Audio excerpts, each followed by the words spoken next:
Welcome to another episode of the Fanzone podcast, your home for all things Bolton Wanderers, up the Trotters, the Northwest's #1 podcast. Hello, good evening everyone. Welcome back to another episode of the Fanzone podcast. It is the preview episode 85, and it's a big game awaiting a massive crowd in Bradford City at home on Saturday. Thanks all for joining us. It's been an international break for the first time this season where we've not actually had a game. Hope everyone's enjoyed the break. It's kind of come at a nice time where it's off the back of a good run, but hopefully it's not halted the momentum. We saw Troy Parrott, Kenny McLean and Kieran Tierney do the best Cozy Dewberry impressions by scoring massive last-minute winners. But let's hope it's us doing it again this weekend. Our guest tonight is Johnny from the Chickens on the Loose podcast, representing Bradford City. How are you, mate? Yeah, I'm sound. Yourself? Yeah, not too bad. Excited for a big game on Saturday. We've had a couple of big games this season already. But it's going to be, as I said before, a massive crowd. The numbers have been, the club said over 25,000. I think we're led to believe it's going to be a bit more than that, closer to over 26, to be honest. But yeah, it's going to be good to have a big crowd there on Saturday, mate. You looking forward to the game? Yeah, you've got 5K chickens on the loose coming down. So hopefully, we'll cause an atmosphere and just hopefully, we get a win in that. Absolutely, mate. Well, hopefully you don't get a win for our sake, but yeah, I admire the optimism. Good evening to all the regulars. Wanderer 1963, Stitch. There's loads of you here tonight. David, channel member, Pete, Karen, Jordan, Radic Selectai, and loads more. Thanks all for joining us. It's now time to jump in to your season so far.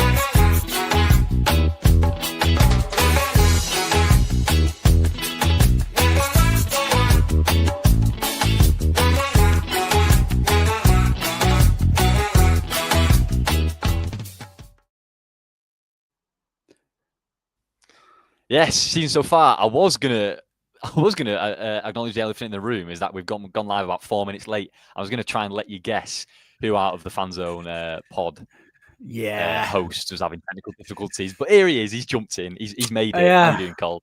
I'm all right. Yeah, better late than never, gentlemen. Who are we playing again this weekend? I've not done my prep. Who is it again?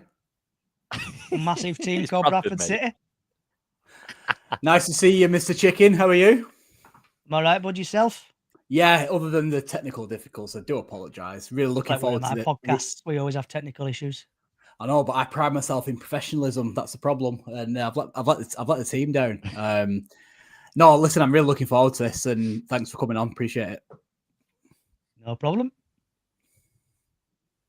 Then, great, so let's get into it. Season so far, Johnny, how have the Chickens fared so far? They had a fast start, didn't they? Kind of stumbled recently, but they still sit third in the table. So how would you rate the season so far?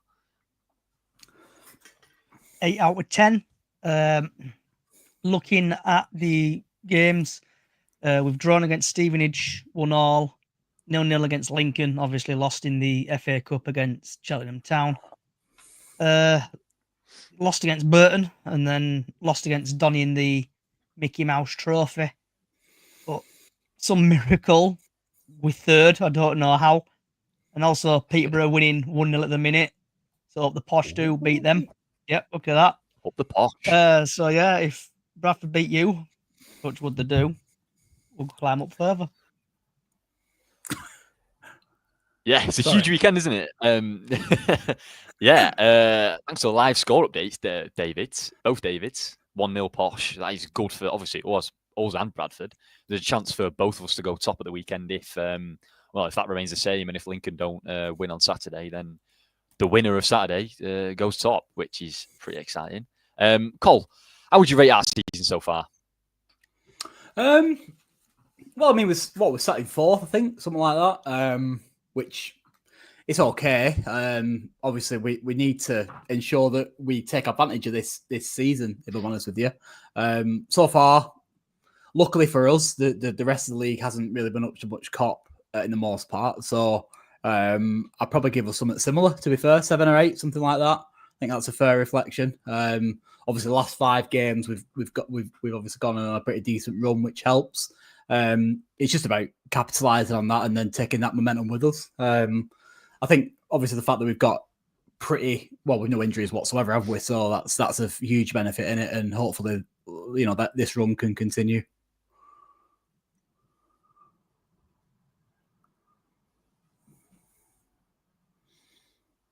Yeah, absolutely. I mean, as you said, we've been helped by the league this season. It's been completely wide open, and a couple of stats just to back that up. There's only 15 points separating top and bottom, which at this point in the League One season is the smallest gap it's been for 20 years. And it's also 28 points after 15 weeks is the lowest points tally as well for 15 years for the team top of League One. So it is wide open. It's there for anyone to grab. And I'm interested what it's like in Bradford. I mean, I'm assuming the preseason expectations weren't promotion, but now it seems like the league is kind of there for the taking. Has your expectations changed from your start to the season, Johnny? Or is it kind of stop and consolidate and see where you go from there? So obviously listening to some other podcasts beginning of the season, they were thinking we're finishing 11th, 12th, 13th, that ballpark. But I'm surprised. I think I describe the team as a band of brothers at the minute. And if you look at it, however you look at it from perspective, that Sarcevic or Bolton own goal against Fleetwood, I think the momentum's just carried on going. I know we've had a few disappointing results, a couple of draws. Like when we played Peterborough, 1-0 up, and we decided to concede last minute 1-1. We need improvements in some department going forward. I'll probably say, because I know Andy Cook coming back from his ACL, and then we've got Bobby Poynton, who's a proper diamond in the rough player, like a Del Boy character from Only Fools and Horses. He's a proper good player, youth player, and he's cracking on. And we've got like Sarcevic as well, who's doing really well. And also Will Swan and Josh Noville as well from AFC Wimbledon. He's like roadrunner, right down wings and stuff. Proper good player. But yeah, we're doing well, and I am a little bit surprised we're up there. I've said we'll probably finish first, second, or go in playoffs. I got laughed at. And as it stands at the minute, just see what happens. If we so far so good. We don't. What about Bobby Poynton then? I know you touched upon him. That is somebody we're going to reference actually. Obviously, 21-year-old, 6 goals and an assist so far. Is he having the season that you thought he would, given it being his academy product? So I don't know if it's the same with your club, but with us, we don't really have under 21s like academy. I think 18, and if they get spotted, they end up going to like a Premier League team. I think we've had a player go to Hull, Nottingham Forest, and a few other teams, and Wolves, I think. So Bobby Poynton, I don't know how he's done it, but no one's spotted him. So he's just gone through his under 18s into basically got put into the first team. And yeah, like I say, he's a proper diamond in the rough player. He's scoring, he's surprising. Like looking at the stats, he scored 6 goals. Yeah. From attacking midfielder. Like, wow. He's gonna get better and better, but hopefully he doesn't leave. He probably will leave a couple of seasons' time, probably go to a Premier League team or even Championship. But yeah, he's a proper Del Boy character. Could say one of them trotters. Looks a prospect. He's doing well. Looks the right prospect. Yeah, absolutely. I mean, obviously, he's your top scorer this season with 6, one behind the leads with Mason Burstow, Keeler Dunn, and one other I'm forgetting. But yeah, so he's been probably your main attacking threat this season. If anyone else has stood out, obviously, our old mate Anthony Sarcevic has had a decent start with 5 goals, hasn't he? And our other old mate Stephen Humphreys, who seems to have a great game every time he plays us. But yeah, is there any other standouts that have maybe surprised you this season, or have carried on from a good season last season? So bringing in Josh Noville from AFC Wimbledon, he's been a fantastic player down them wings, causing carnage. Obviously, we got rid of Richie Smallwood, who went to Tranmere and is not doing very well at Tranmere. But we brought in Max Power, the best name ever in football. Good ask about him, yeah. Yeah. And it's just one of them, Max Power. It's like, I think the Simpsons even did a thing from the Simpsons with Max Power. He's a massive upgrade on Smallwood. And seeing Smallwood against Tranmere last couple of times on the highlight show, it's been shocking, Smallwood. We've got Max Power in, he's a captain. He's shouts at the players and stuff like that. So hopefully, yeah, he's in Humphreys. Humphreys is a bit of Marmite. My opinion, he's okay, but he's not brilliant. But listening to, I think it was Talk Sport, they're on about, not Talk Sport, sorry, a Bradford City one. What Take Me Home on Radio Leeds. When he played at Barnsley, I don't know what happened. His head went down, so he got he went crap, to be fair, at Barnsley. But at Bradford, he's playing with free. He can play anywhere he wants. I think he will come good eventually. Hopefully, he comes good against you. But he's a bit Marmite at the minute. Yeah, no, I can see that. Yeah, he's always been a bit on and off, and he seems, as he said, to have his on days against us. So hopefully that doesn't start on Saturday. Obviously, Graham Alexander, the manager, has come in and done what many Bradford managers have failed to do, and finally get you out of League Two. And obviously started very well this season. What is the consensus around him with Bradford fans? And I imagine they're pretty happy with him. So going back to last season. On my podcast, I wanted Graham Alexander out after we lost 6 games on the bounce. And I keep getting ribbed every week about that on my podcast. But now I like him, and I hope he gets money to spend in January. And we've had Derek Adams at Bradford, Stuart McCall a couple of times, Gary Bowyer, I think of who else, Mark Hopkins. Hughes, Yeah, Mark Hughes. You could tell you're playing Mark Hughes ball when you're playing out at the back. You're thinking you're Barcelona B team or something. It was shocking. But yeah, Graham Alexander is, if he gets money spent, I think, in January and gets rid of the rubbish players, I think we'll do well. Brilliant. Right, so there we have it. Season so far, obviously, it's been a pretty positive season for Bradford. And as we mentioned before, it's a massive game. Let's see what our resident stat man has got in store for us this week.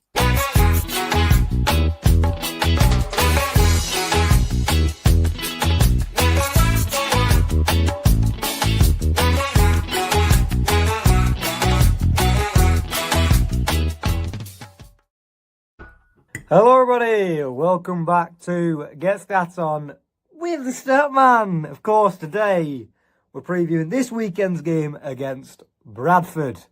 And now I may be a little bit rusty, because this has been some time since I've done one of these. But to be fair, I was on a podcast just yesterday. So maybe not, but maybe. Who knows? Let's move on anyway. Bradford, 3rd in League One. Could be a tough test. But they've not won a league game since the 27th of September. And being as it's basically Christmas now, that is quite some way away. And that win was a 1-0 win over Blackpool. In their last league game, they got beat by Burton Albion 2-1 at home, despite having 15 shots, only 3 on target. So I think you can see what the issue is there. But we're going to come on to that a little bit later. They are quite a lot better at home, though, despite that game. They've got 17 points at home from 8 games. So, not bad. Just over 2 points a game. And 10 away from home in 7 games. So, definitely not as good there. And, of course, they're going to your place. So this could be interesting. But how do they play? I can hear you scream. Well, when they've got the ball, they're not too bothered about keeping hold of it. On average this season, it's been 47% possession in the league, although they did dominate the ball in that 2-1 loss to Burton Albion. So perhaps that is telling me that they are much better on the transition when they don't have to worry as much about their possession play. So that begs the question, do you let them play? Do you sit off in your 4-4-2 mid-block that we've seen so many times this season under Mr. Schumacher with Burstow and usually Marcus Force, to be fair, up front, or Randall, McAtee, Dolby, take your pick. It could be quite a few options. But do you sit off? Do you let them play and then have certain pressing triggers that don't, that play to, wow, I've forgotten to speak here. That play to Bradford's weaknesses. That is definitely one option. The other option is just to play your game because, let's be fair, you are on some good form, even though you haven't played too recently. So, Schumacher has got options there. I'm not going to give my opinion just yet. We'll come on to it a little bit later. Defensively. Oh, no, not defensively. We'll do attacking first, shall we? Their goal scoring is pretty good, to be fair, on the whole. 1.6 goals per game, which is the joint most in League One with Cardiff. But their expected goals, I know, expected goals, we don't like them, but their expected goals suggest that they actually should have scored more than they have. So, are they clinical enough? Maybe not, but either way, they do create quite a lot of chances, so that is a bit of a danger. They've actually missed 22 big chances this season, which is only the 8th most in League One, but still not great, is it? So, yeah. Just before we move on to the defensive side then, they do quite like to go long if it's on, and they like to put the ball in the box if it's on. They won't force it, but if it's going, it'll be gone. Defensively then, they are slap bang in the middle of the league for goals conceded. 12 out of 24, of course. 1.2 goals per game they concede, which is not too bad. It's not brilliant. It's not too bad, but they have conceded 2 more than their expected goals suggest that they should have. So test the keeper, because that's sort of telling me that he's there to be good at.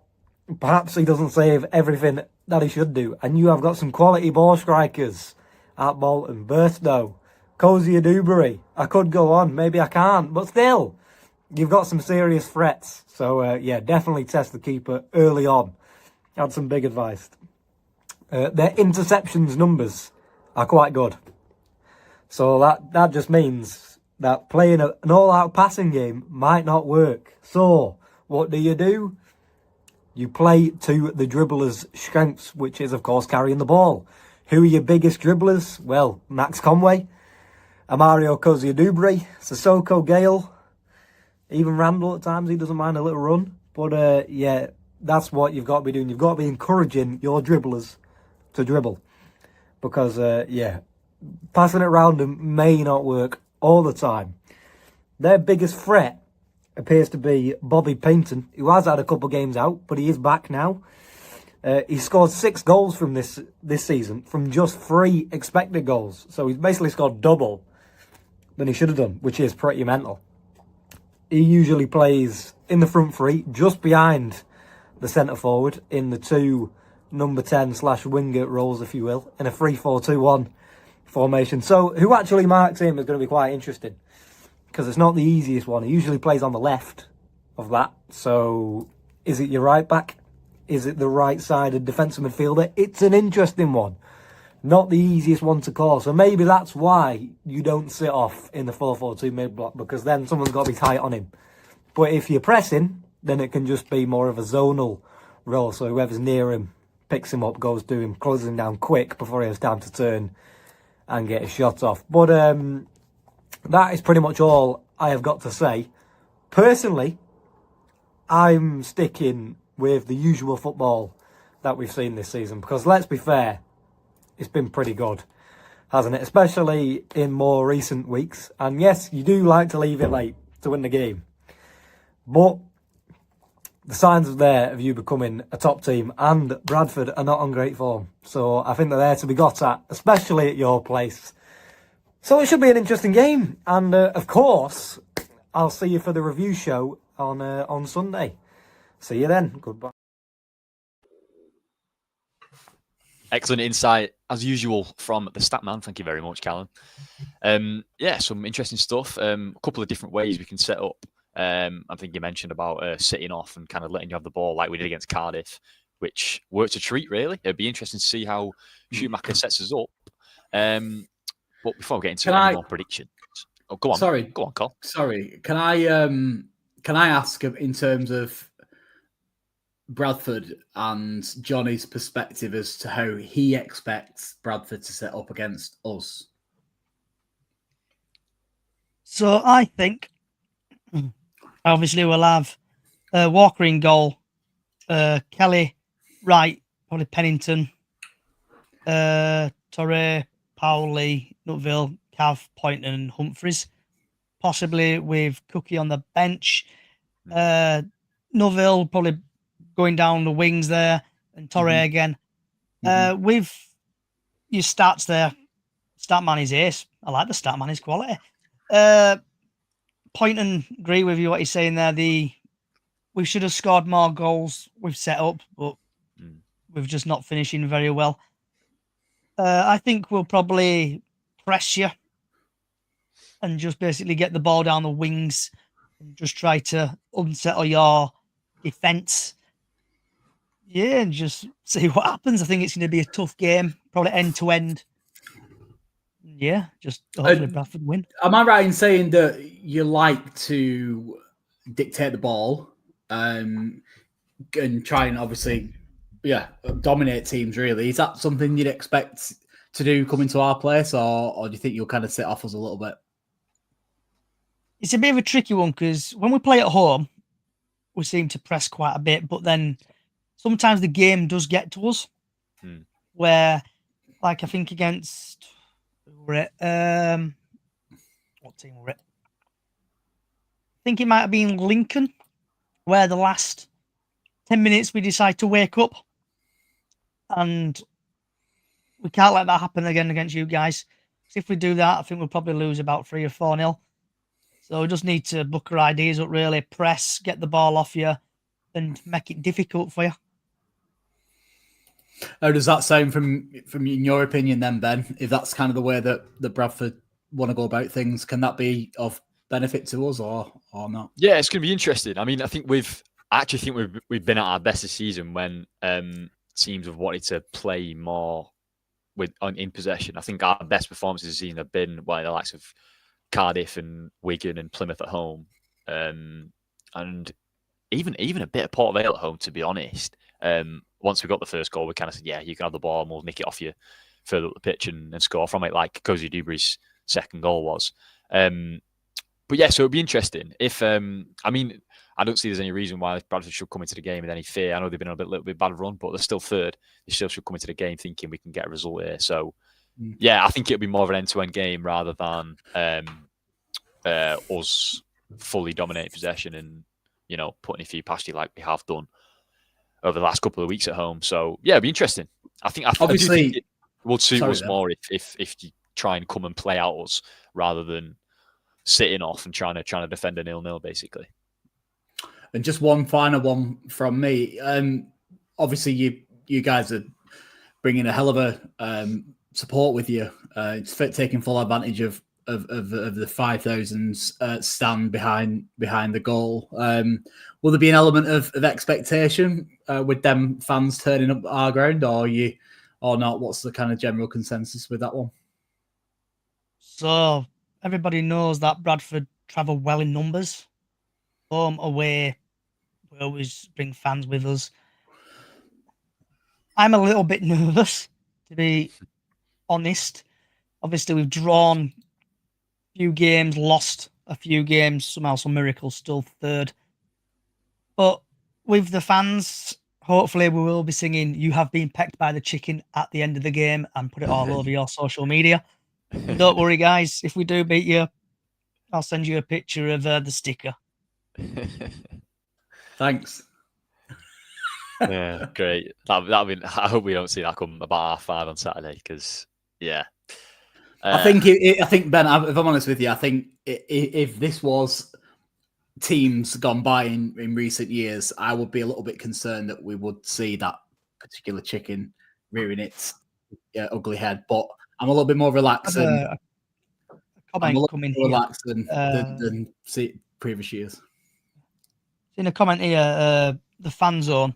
Yeah, we've been given the fan zone. Ah, yes. Yeah. I don't know how many visits. Yeah, this one here.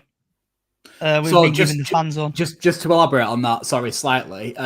You've not been given the fan zone that's Bolton fans will be thinking. The one behind the north stands. There's been one erected in the south stands. Obviously for the away fans, specifically for Bradford City supporters. So, yeah, essentially what the club's doing is take advantage of, for the first time in a good while, an half-decent crowd turning up at our grounds from an away fan's perspective. So, obviously looking to capitalise on that from a financial standpoint, which makes complete sense. So, yeah Bolton fans, 60 normal fan zone, and then obviously Bradford, you've got your own as well, essentially. Yeah, especially when it's a pretty rubbish place to go to as an away fan in terms of away pubs. So, yeah, I think it's what they should do. I think they should have done it for ages. I mean, I guess it only makes sense when there's a big crowd coming to, which there will be on Saturday. But yeah, anyway, we are 26 minutes in, so I think we should get a move on. And let's talk about injuries, which, spoiler alert, be pretty quick for us.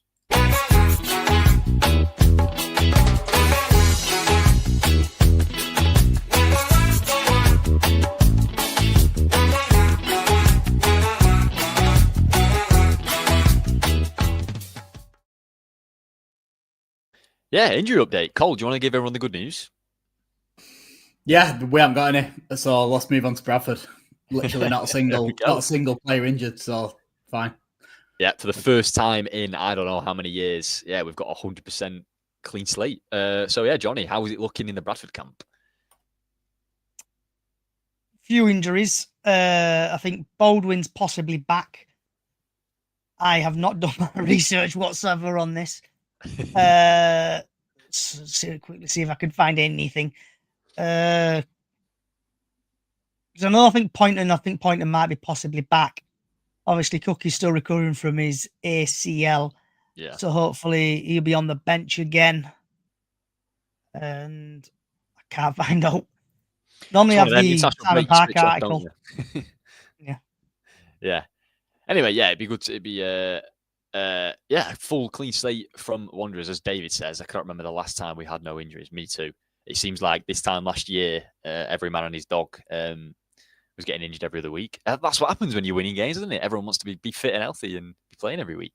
And Matthew Rushton, yeah, hopefully it's not pecked by the chickens. It'll be more trampled by the trotters. Yeah, we hope so as well. Cole's trying to say something, but he's muted. So. Yeah, sorry. I'll just say, where's all that stuff come from? All these graphics? Is it? It came from Bradford originally. Did it? Bradford, the first team. Just trying to get his name because I want to credit him. Yeah, so there's a guy called Tom on social media. Hashtag all Mosh Pit, I think his name is. So ALL Mosh NO Pit. And I think he was doing it I think it was just a joke, I think, originally. Yeah. But then it's now come, I think, raising money for the Burns unit. So yeah, give Tom a follow on Twitter if you want your stickers. That's Tom, and then it's at all Mosh and Pit. I'll put it in your chat if it lets. Absolutely, yeah, go ahead. Yeah, I think that's great that he's obviously utilising that a bit of fame and from a in terms of generating money for charity. That's really good. Fantastic, great work. Yeah, I'll have to. I think he wants me to join if I click join the chat, will it let me join the chat? Here we go. Oh, no. Yeah, if it does, let you do it. If not, you can send us after and we'll post about it on Twitter. But yeah, fantastic to turn a little bit of a joke into something good for the community. Perfect. Yeah, absolutely. Yeah. So that was your injury update. Pretty swift one, which is nice. Let's jump into your player swap.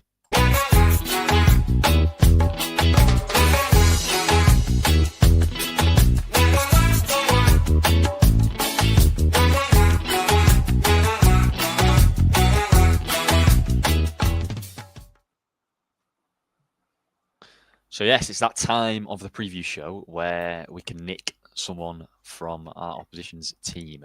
Cole, I'll let you go first. Who do you fancy?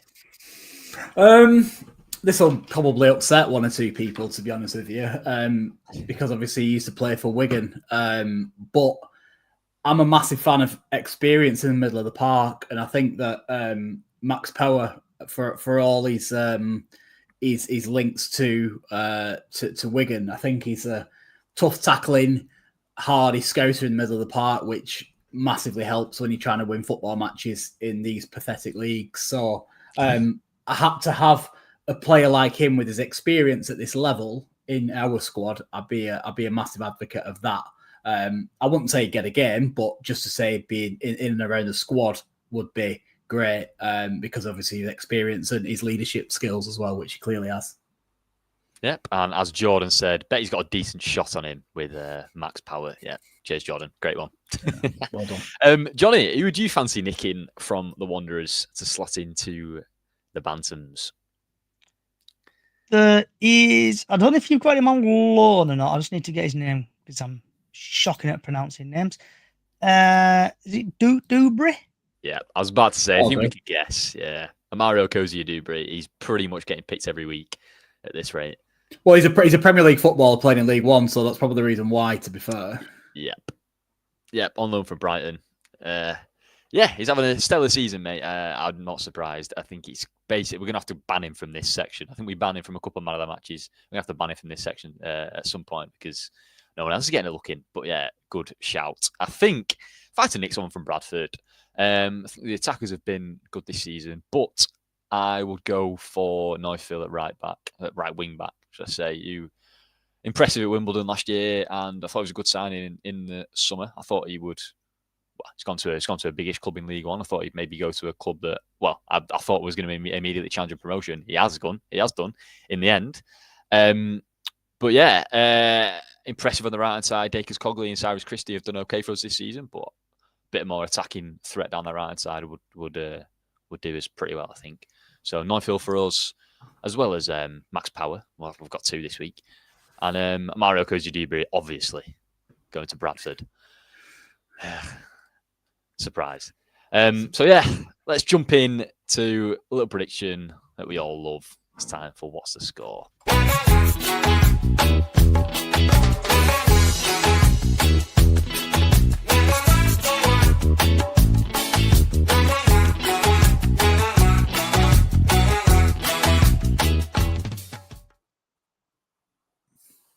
Yes, it's that time to predict what is going to happen in the big game on Saturday, big clash where someone could go top. I want everyone's predictions in the chat. And as you're looking at the chat, Johnny has popped All Mosh No Pit in the chat. That is the Twitter handle for Tom, who started the Pet by the Chickens meme and is now turned into a lovely little donation for the Burns. Johnny, how do you think the game's going to go, mate? I know you said you're a little bit nervous, but... So for Bradford fans who are watching and listening, there is a referee called Darren Drysdale. He's one of the worst referees ever in football history. He seems to have a big bias here against Bradford, and there's a few people who are causing trouble. Sorry, just put in Peterborough 2-0 up against Stockport now. So Drysdale is a shocking ref. I don't think he's going to give us an inch or a mile. So my head is saying you're going to win 1-0. My heart's saying we're going to win 2-0. Yeah, absolutely. I always have a head score, and my heart score is always Bolton going to win. I don't think I've ever predicted us not to win on the previous show. So yeah, fair enough. Cole, what do you reckon, mate?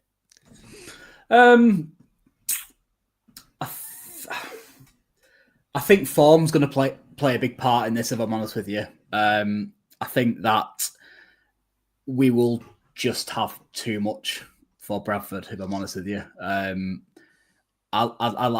like to think that it'll be a competitive game. I think the Bradford fans deserve that. I think that the way that they're travelling is fantastic. Such great numbers that I really hope they enjoy the day, except the 90 minutes in between, of course. But I do think we'll win rather convincingly. I'm going to go for a 4-0 win. If I'm honest, I think we'll absolutely trounce them.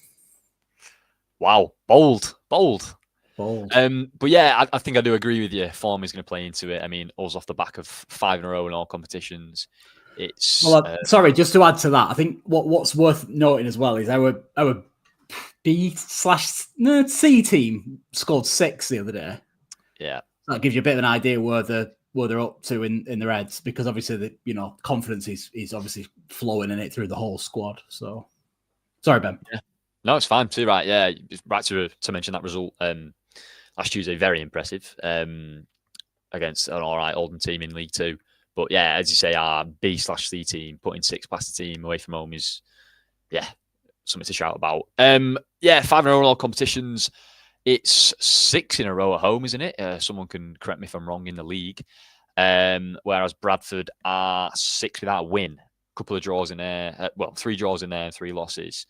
I mean, it could be one where Bradford completely turn the form around and get one on us. But I agree. I think surprise. I'm going to predict us to win.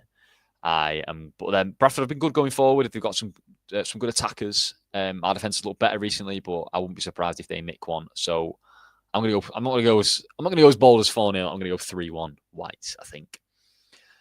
Let's have a look at the chat. What we had? We've had 2-0 to the Whites. City 3-0. No surprise you. Stitch 626 Ash supports. Radix has gone 2-1 either way. He's gone for a close one. Matthew Russian's gone 2-1 Whites. David's gone Bolton 4, Sarcevic 0.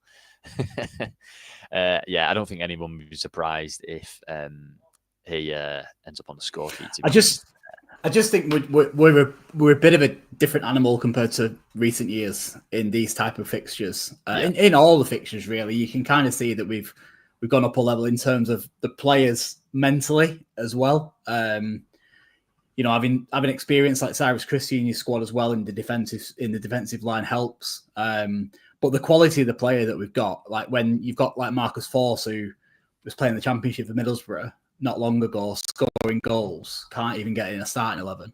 And we're leaving out players that probably getting 90% of this league's teams, like John McAtee and Joe Randall, can't even get in the squad. We've just gone up a level or two with the players that we've got at our disposal, so we should be beating Bradford at home, with all due respect to Bradford, of course. They've just come up from League Two, so if you can't beat a team who's just got promoted from League Two, you shouldn't be aiming to get automatic promotion, should you? Absolutely. Yeah, well, we'll see how it goes. I see a little smirk from Johnny there. Be interesting to see how it goes. But yeah, Johnny, thanks for joining us. Give a little plug to your podcast. Yeah, I'm Johnny from Chickens on the Loose podcast. Do a podcast live on X every match day. So I'm doing a podcast tomorrow at 6:00 on X. If you want to come and join, just search for Chickens on the Loose podcast. And hopefully some Bolton fans will come and join me and get your thoughts on it. You don't have to, I'll do it on TikTok as well. So if you want to do your comments, you can do it on TikTok. But if you want to come and join me, feel free. Fantastic. Yeah, all these links will be in the description. Yeah, there we go. I had to get in the end. Thanks again for joining us, Johnny. It's been a pleasure. Thanks, Cole. Good evening, Whites.